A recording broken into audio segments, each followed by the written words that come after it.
Olá e bem-vindo. Hoje vamos desmontar uma das peças de engenharia assim mais impressionantes do nosso corpo, a mão.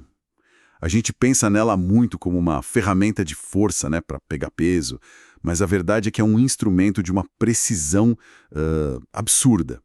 E a nossa análise hoje parte de uma pergunta bem específica. O que acontece quando um dos, maestros dessa orquestra, o nervo ulnar, sai de cena? Pois é. O material que a gente analisou para essa conversa é muito rico, cheio de detalhes clínicos, de anatomia, que ajudam a gente a montar esse quebra-cabeça. Exato. E o que a gente descobre, assim, logo de cara, é que quando algo dá errado na mão, o resultado não é aleatório, é uma consequência lógica, sabe? E super previsível da mecânica dela. Perfeito. A nossa missão aqui hoje não é só apontar para uma mão e dizer, olha, isso é uma mão em garra. Não. É entender o porquê. Por que ela fica com aquele formato específico. E, como a gente vai ver, tem uma lógica fascinante, quase uma pegadinha da biologia por trás de tudo. É um sistema de equilíbrios muito delicados. Pensa-se numa batalha de cabo de guerra acontecendo o tempo todo dentro da sua mão. Gostei da analogia. Se um time de repente larga a corda, o outro não só ganha, ele puxa tudo pro lado dele de forma completamente descontrolada. As lesões mostram pra gente exatamente qual time largou a corda. Ótimo. E para começar a ver essa batalha, as pontas apontam para um teste que parece, assim, quase bobo de tão simples, que é segurar uma folha de papel.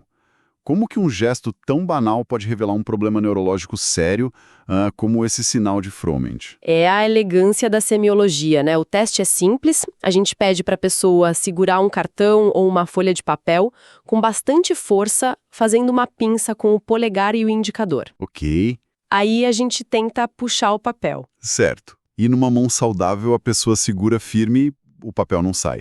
Mas se o nervo ulnar está com problema, o que acontece? A pessoa simplesmente não tem força. Então, não é tão simples quanto falta de força. O músculo principal para esse movimento de pinça, que é o adutor do polegar, ele é controlado pelo nervo ulnar. Certo. Se ele tá fraco, o papel começa a escapar. E aí vem a parte genial. O corpo não desiste. Ele tem um plano B, tipo uma gambiarra. Uma gambiarra. Adorei a palavra. Como assim? O cérebro, desesperado para não deixar o papel cair, recruta outro músculo para a tarefa, o flexor longo do polegar. Ah, Só que esse músculo é controlado por outro nervo, o mediano, e ele não faz exatamente o mesmo movimento. Para segurar o papel, ele precisa dobrar a pontinha do polegar com muita força. Perfeito! Essa flexão na ponta do polegar é o sinal de Froment positivo. A gente não está testando se a pessoa é forte, a gente está testando qual estratégia o corpo dela está usando para cumprir a tarefa. É um flagrante da compensação. Incrível, e isso já mostra o fio condutor de tudo, né? Essa ideia de desequilíbrio e compensação. Imagino que existam outros movimentos que também entregam um jogo, certo? Sim, e são igualmente simples.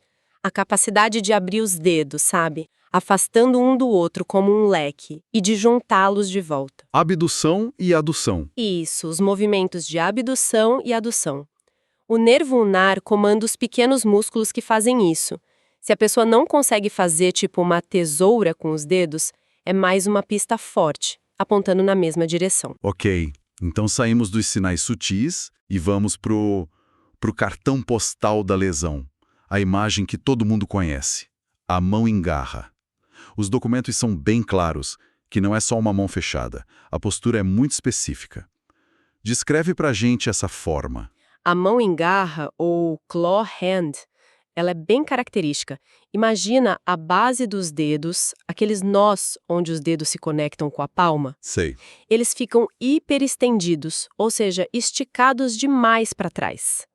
E, ao mesmo tempo, o meio e a ponta dos dedos ficam dobrados para frente, em flexão. A base vai para trás e as pontas vêm para frente.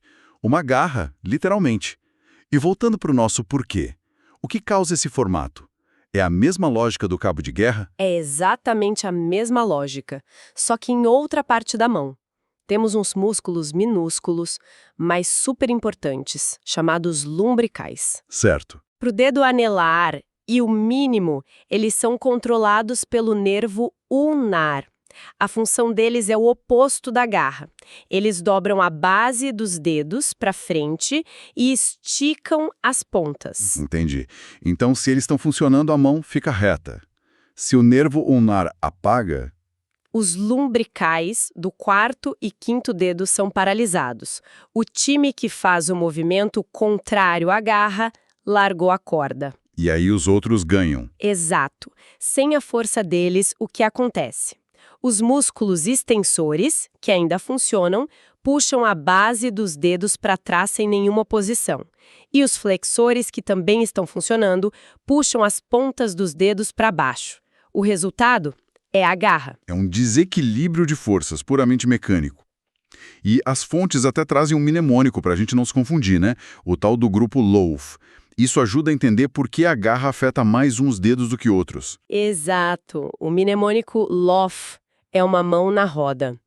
Ele lista os músculos da mão que são a exceção, ou seja, que são inervados pelo nervo mediano, não pelo ulnar. Ah, interessante. L para os dois lumbricais laterais, que são os dos dedos indicador e médio. O para o oponente do polegar. A para o abdutor curto do polegar. E F para o flexor curto do polegar. E aí o quebra-cabeça se monta. A mão em garra clássica da lesão ulnar aparece mais no dedo anelar e no mínimo porque os lumbricais deles dependem do nervo ulnar. Isso.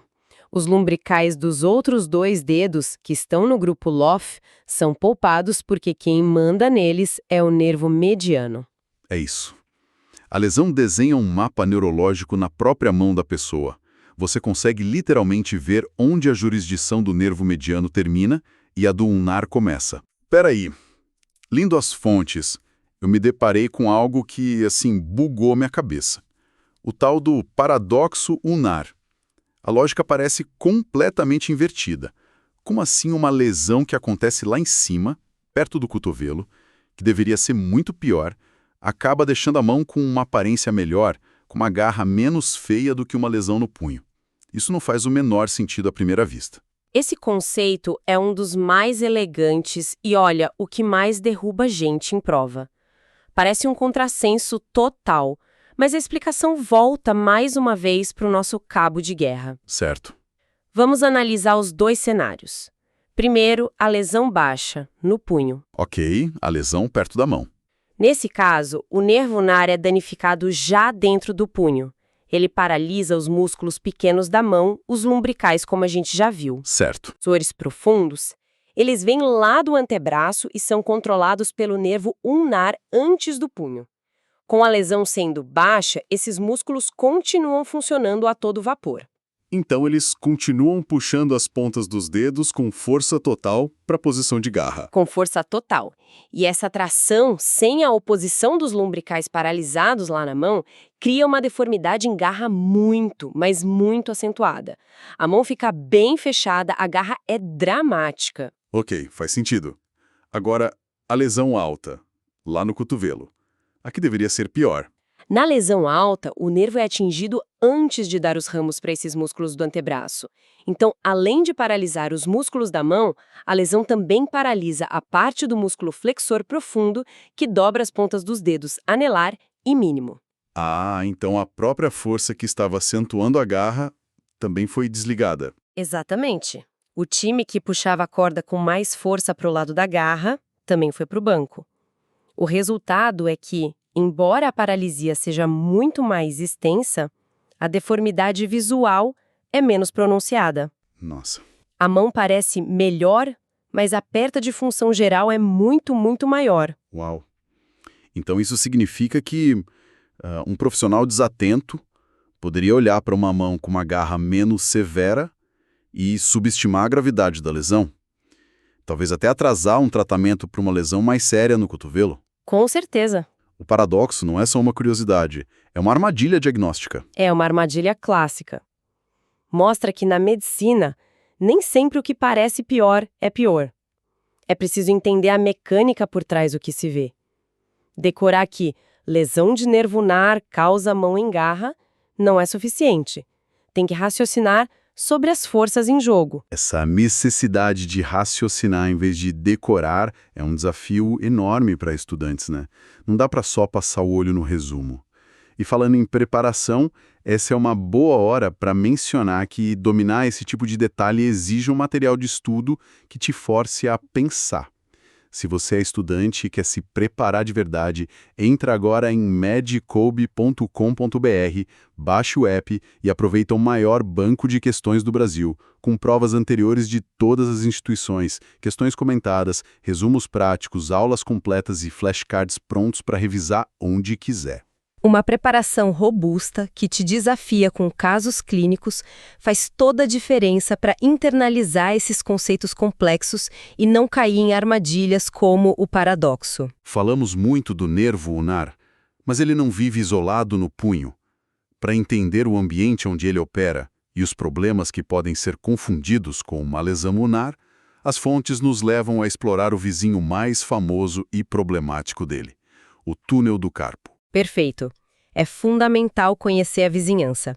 O túnel do carpo é exatamente o que o nome diz. Uma passagem estreita e rígida. O chão e as paredes são os ossos do punho. Certo. E o teto é uma cinta de tecido muito resistente, o retináculo dos flexores. E essa cinta se prende onde? Ela é fixa? Totalmente fixa. Ela se ancora em 4 pontos ósseos. De um lado, no escafoide e trapézio.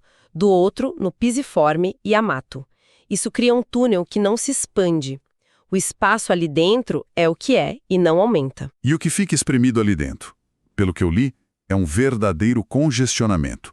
É como tentar passar pela Avenida Paulista às 6 da tarde. A analogia é perfeita. Uma hora, o trânsito para. Passam 10 estruturas por dentro do túnel. São 9 tendões que dobram os dedos e o polegar. E a estrela do problema, o nervo mediano. 9 tendões e um nervo. E essa aglomeração toda é o X da questão da famosa síndrome do túnel do carpo. É o X da questão. Qualquer coisa que cause inchaço ali dentro, como uma inflamação nos tendões por esforço repetitivo, a famosa LER, de quem digita o dia todo, vai roubar espaço. Claro. E quem é o primeiro a sofrer nesse aperto? A estrutura mais mole e sensível, que é o nervo mediano. Os tendões são como cabos de aço. O nervo é bem mais delicado. Faz todo sentido. Mas as fontes destacam um detalhe que eu achei genial. Uma pista de detetive. O mais importante não é só o que está dentro do túnel, mas o que passa por fora. Por que isso é tão crucial? Porque um pequeno ramo do nervo mediano, o ramo cutâneo palmar, é mais esperto que os outros. Ele sai do nervo principal alguns centímetros antes do túnel e passa por cima do retináculo. Ah, E ele vai dar sensibilidade à base da palma da mão. e qual a implicação disso na clínica? É uma pista diagnóstica de ouro. Numa compressão clássica do nervo mediano, dentro do túnel do carpo, a pessoa vai ter formigamento nos dedos, mas a sensibilidade na base da palma da mão, naquela parte mais gordinha, perto do polegar, geralmente está normal. Porque o ramo escapou do engarrafamento. Exato.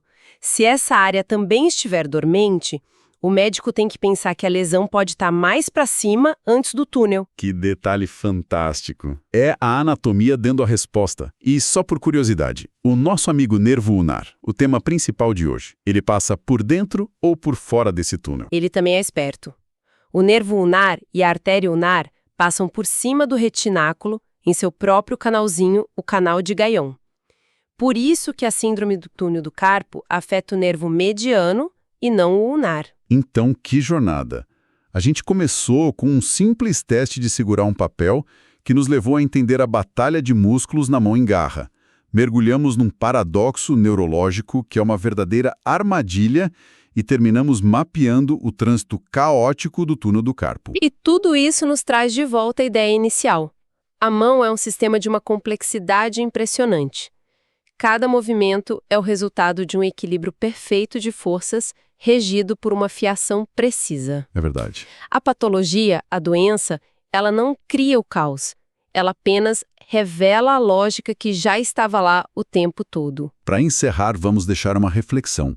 As fontes se concentram muito no que dá errado, mas o que essa complexidade toda significa quando tudo dá certo? Essa é a pergunta fundamental, não é?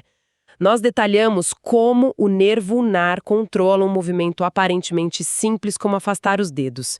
Agora vamos pensar no nível de coordenação neural subconsciente que o cérebro precisa para atividades como tocar violão, onde cada dedo precisa se mover com independência, força e tempo precisos. Ou para um cirurgião que manipula instrumentos delicados. Não é só sobre ligar e desligar músculos, é uma orquestração em tempo real de velocidade, força, destreza, com ajustes a cada milissegundo. A verdadeira maravilha não é só como o sistema evita a lesão, sabe? Mas como ele é capaz de alcançar a maestria.